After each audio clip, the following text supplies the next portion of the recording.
The set was a symphony of precision, brightly lit, polished to a gleam, and meticulously managed, a perfect reflection of the show's formidable reputation. Cameras, silent and graceful, swept across the expansive, sleek Washington, D.C. studio. Home to Global Crossroads, this program was not merely a talk show. It was an institution revered globally for its unflinching readiness to dissect the most intricate and contentious international issues. The air crackled with a palpable energy, the kind that precedes moments of significant pronouncement. The broadcast, as always, was live, no room for edits, no chance for second takes, a raw, unfiltered exchange for a global audience. Before we dive into the electrifying atmosphere of Global Crossroads and the moment that sent shockwaves across two nations, make sure you're subscribed to our channel, hit that like button, and leave a comment below sharing your initial thoughts on what you're about to read. Your engagement fuels our discussions, and we want to hear your voice. The screen flickered, a sudden, almost jarring transition, bringing into view a figure from a minimalist office in downtown Toronto, Mark Carney. His presence was immediately distinct. Unlike the vibrant, almost aggressive energy of the DC studio, Carney projected an aura of quiet authority.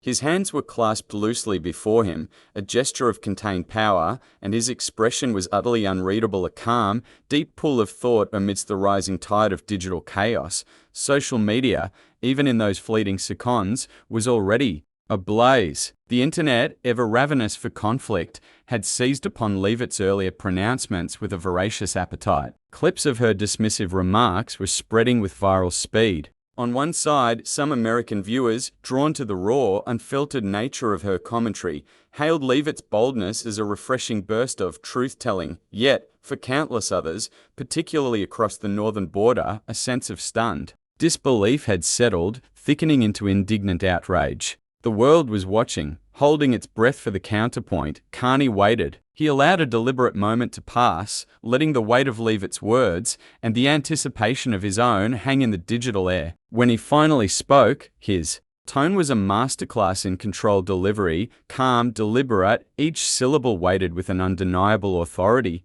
A faint, almost imperceptible smile played at the corners of his lips, the kind of smile that signals not amusement, but a response meticulously prepared, honed by years of navigating high-stakes global financial currents. He adjusted his tie, a small, precise movement, and leaned ever so slightly toward the camera, a gesture of intimacy that drew the viewer in. Well, he began smoothly, his voice resonating with a quiet confidence that belied the building storm. As someone who has advised governments and stabilized economies in both Canada and the UK, I believe I can speak to more than just maple syrup and mousse. A low, almost inaudible murmur swept through the brightly lit DC studio. Leavitt, who moments before had exuded an unshakable confidence, visibly straightened in her seat, her expression sharpening. The previous amusement now replaced by a flicker of keen attention, Carney continued, his rhythm unbroken, his gaze steady and unwavering. Canada didn't suffer a banking collapse in 2008. We didn't require bailouts or trillion-dollar rescues or a desperate scramble to prop up a failing system. He paused just long enough for the gravity of his words to sink in. That's because we regulate carefully. We build for resilience, not through televised shouting matches or rhetorical bombast, but through diligent, thoughtful governance. Leavitt, her initial discomfort hardening into defiance, leaned into her mic, a sharp, almost derisive scoff escaping her. "So now you're claiming you're smarter because you're smaller?" she challenged, her voice dripping with sarcasm, attempting to reduce his intricate argument to a facile taunt. Carney met her challenge with the kind of smile that carries an undeniable finality, a quiet, resolute victory. "No, Miss Leavitt," he responded, his voice unwavering, "I'm saying our intelligence and our independence aren't defined by size. And we certainly don't mistake volume for leadership." His delivery was steady and exact, each word landing with the precision of a well-aimed dart. "We rank in the global top 10 for education, for innovation, for healthcare, and for governance. Not because we announce it loudly or performatively or diminish our allies in public forums, but because we do the work, quietly, consistently, and with an unwavering commitment to our values." The room fell into an almost eerie stillness. The host, caught between the imperative to keep the discussion moving and the undeniable drama unfolding, seemed momentarily torn, his poised discomfort now etched clearly on his face. For the first time since her arrival, Leavitt appeared genuinely unsettled. Her confident smile had vanished, replaced by a tight, almost strained expression. Carney, having delivered his decisive blow, leaned back slightly in his chair, his posture relaxed, yet radiating an undeniable sense of having made his point. He concluded, his voice softer now, but no less firm, "Canada may not shout, Miss Leavitt, but we are respected. And respect, unlike noise, must be earned." The screen flickered, cutting back to the host, whose face remained a study in poised discomfort. He nodded slowly, hesitated for a beat, and then, perhaps mercifully, cut to commercial. But the impact, both in the studio and across the digital ether, was immediate and irreversible. The immediate aftermath of the broadcast was less a tremor and more an earthquake that ripped through the digital landscape. Before the host had even finished his stammering cut to commercial, the digital storm had begun. The carefully curated, polished veneer of global crossroads was instantly shattered by the raw, unedited fury and exhilaration of the internet. Within minutes, fragmented clips of Leavitt's barbed remarks and Carney's devastatingly composed rebuttal were being flung across every conceivable social media platform, X formerly Twitter, Instagram, Reddit, TikTok, each serving as an echo chamber, amplifying the exchange to deafening volumes. The outrage, particularly among Canadians, was swift and incandescent. The hashtag Carney claps backsurged with astonishing speed to the top of global trends, a defiant roar against what many perceived as a condescending attack on their national identity. Soon, it was joined by hashtag Canada Vibes and hashtag Quiet Strength, embodying a collective pride in Carney's articulate defense. Canadian news outlets, typically known for their restrained, almost understated reporting, played the segment with barely concealed pride, their headlines bristling with a newfound subtle aggression. The CBC, the national broadcaster, ran with the triumphant headline, "Carney crushes the calm herd across the border." In Ottawa, the political class, usually locked in partisan warfare, found a rare moment of unity. Jagmeet Singh, the NDP leader, wasted no time calling Leavitt's comments ignorant. Even Conservative MP Pierre Poilievre, usually quick to critique Liberal media, simply tweeted, "Respect must be mutual. Canada isn't a punchline." The concise message resonated with a furious clarity that transcended party lines. South of the border, reactions were, predictably, starkly split. Fox News, ever eager for a moment of red meat rhetoric, commended Leavitt for her truthling and swiftly offered her a follow-up appearance, a platform for further unbridled commentary. MSNBC, in stark contrast, dedicated entire segments to dissecting the exchange, describing it as nothing less than a masterclass in diplomacy versus performative politics, clearly championing Carney's composed statesmanship over Leavitt's pugnacious approach. Never one to retreat from a perceived fight, Leavitt responded the very next morning, not on a formal news program, but via Instagram Live. Draped dramatically in a scarf featuring a prominent American flag, leaning conspiratorially into the camera, she declared, her voice laced with righteous indignation, "I said what many Americans already know. Canada benefits from us, and now I'm being attacked for being honest. That's not diplomacy, that's denial." But the reaction to her defiant stand wasn't overwhelmingly supportive, even from her own perceived base. Thousands of comments flooded, in many from enraged Canadians, but a significant unsettling number also originated from Americans, criticizing what they called a needlessly arrogant performance. A popular comment, liked and shared countless times, encapsulated the sentiment, "Karoline, being loud doesn't make you right. Watch Carney's clip again. That's intelligence." Behind the polished screens and public pronouncements, analysts of international relations quietly raised concerns. Some as trade representatives, usually tight-lipped, privately admitted the viral moment could complicate ongoing, delicate discussions, adding an unforeseen emotional layer to pragmatic negotiations. The Department of State, ever keen to maintain diplomatic decorum, quickly issued a brief, boilerplate disclaimer: views expressed by private citizens do not reflect official as foreign policy. Meanwhile, back in Toronto, Mark Carney remained steadfastly silent. No tweets, no press conferences. And that silence, some sagely observed, spoke volumes, a testament to the power of dignified restraint in an age of incessant noise. A week passed. The white-hot intensity of the digital storm, though still simmering, began to cool. The initial explosive surge of viral clips and trending hashtags gave way to a more contemplative aftermath. What remained were the lingering echoes, a cascade of think pieces attempting to dissect the geopolitical implications, a seemingly endless stream of reaction videos by online commentators, and inevitably, a fresh crop of memes that repurposed the exchange for comedic effect, often at Leavitt's expense. The immediate outrage subsided into a low hum of analysis and commentary.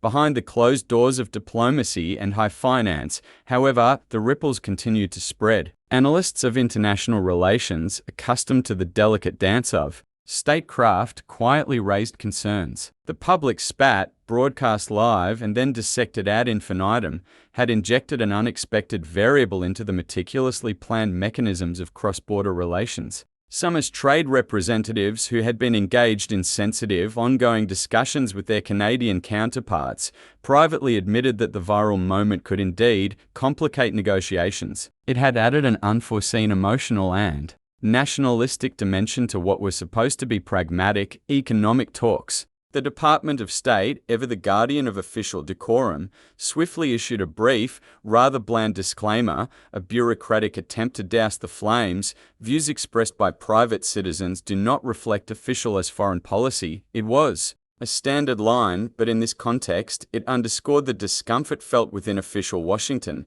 Meanwhile, in Toronto, the subject of so much fervent discussion and international scrutiny remained exactly as he had been since the broadcast. Silent. Mark Carney issued no tweets. He granted no press conferences. There were no carefully worded statements delivered by a spokesperson. His public persona was void of communication, a strategic absence that defied the very nature of modern media, which demands constant engagement and immediate response. And that silence, some sagely observed, spoke volumes. It was a powerful, dignified counterpoint to the performative outrage that had dominated the airwaves, a testament to a character grounded in substance rather than soundbites. It suggested a confidence so profound it needed no external validation. Then, almost unnoticed by the broader, still recovering media ecosystem, Mark Carney reappeared. His chosen platform was not a primetime cable news show, nor a high-profile interview with a major newspaper. Instead, he surfaced on The Current, a well-known, respected CBC radio show. It was a deliberate choice, signaling a preference for thoughtful discussion over sensationalism. The host, acutely aware of the international attention that had swirled around Carney, approached the topic with characteristic Canadian measuredness. "Mr. Carney," she began, her tone gentle yet firm, acknowledging the elephant in the room without explicitly naming it. "I have to ask, sir, after everything that's happened, the global attention your recent appearance garnered, do you have any final thoughts on Karoline Leavitt's remarks?" The question hung in the air, a delicate invitation rather than an aggressive challenge. The world leaned in, silently waiting to see if Carney would finally unleash a more direct condemnation, or perhaps a triumphant gloat. But those expecting a theatrical performance were, once again, about to be disappointed by the quiet power of understated wisdom. Mark Carney smiled. It wasn't a smug grin of victory, nor a patronizing smirk, but the composed, knowing smile of someone who truly understands the immense weight of words, especially in the public arena. He shifted subtly in his seat, the movement conveying a readiness to deliver a message of profound significance. When he finally spoke, his voice was calm, clear, and imbued with a statesman-like poise that seemed to quiet the very airwaves. "Miss Leavitt," he began, his tone devoid of personal animosity, "reflects a particular brand of politics, and she's entitled to her perspective." He acknowledged her right to free expression, a crucial tenet of democratic discourse. But then, his voice gained a quiet, firm authority. "But as I've said before, free speech carries responsibility, especially when speaking as a representative voice or in front of those who do. The platform one stands on lends a certain weight, a certain obligation." He paused, allowing his words to settle, a clear message delivered without resorting to a lecture. "We don't respond with outrage," Carney continued, his gaze steady, almost reflective, "because we are grounded in confidence. Canada isn't flawless, no nation is, but we've built something durable, something stable, something compassionate, and something lasting." Our strength isn't in bombast or self-aggrandizement. It's in the consistent, often quiet, work of building a resilient society. He emphasized the core values that define Canada, painting a picture of a nation that prioritizes substance over spectacle. We'll always value thoughtfulness over theatrics, the host nodded, visibly moved by the sheer contrast between Carney's measured grace and the preceding week of digital shouting. It was a stark lesson playing out live. Carney then added, his voice softening slightly, but with an unwavering conviction that resonated deeply, civility isn't weakness. It's discipline. And in a time dominated by noise, quiet strength stands out.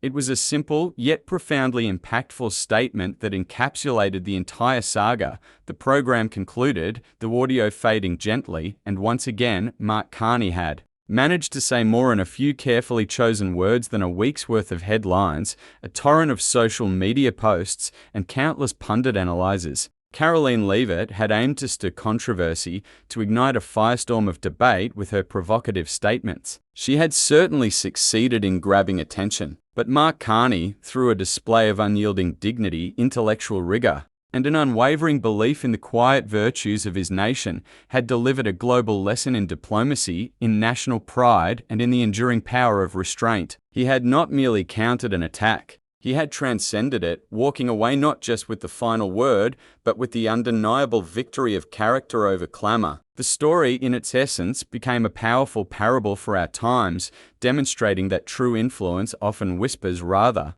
than shouts. And so, the curtains close on this fascinating chapter, a masterclass in modern communication and the enduring power of thoughtful discourse. What are your final thoughts on this memorable clash? If you were as captivated by this story as we were, please remember to like this video, share it with your friends, and most importantly, comment below with your insights. Don't forget to subscribe to our channel and hit the notification bell so you never miss another deep dive into the moments that shape our world.